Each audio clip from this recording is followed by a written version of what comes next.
Afghan intelligence کی عمارت پر طالبان کا حملہ، 10 اہلکار ہلاک، 60 زخمی۔ افغان صوبے سمنگان میں افغان انٹیلیجنس کی عمارت پر طالبان کے تازہ حملے میں 10 افغان سیکیورٹی اہلکار ہلاک اور 60 زخمی ہو گئے۔ زخمیوں میں شہری بھی شامل ہیں۔ افغان حکام کے مطابق طالبان حملہ آوروں نے NDS کی عمارت کے نزدیک کار بم دھماکہ کیا اور عمارت میں داخل ہونے کی کوشش کی۔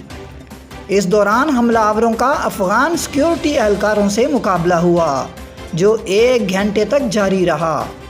حملے میں 10 افغان سیکیورٹی اہلکار ہلاک اور 60 زخمی ہو گئے۔ زخمیوں میں شہری بھی شامل ہیں۔ مقابلے میں 4 حملہ آور بھی مارے گئے۔ ذرائع کے مطابق طالبان نے حملے کی ذمہ داری قبول کر لی ہے۔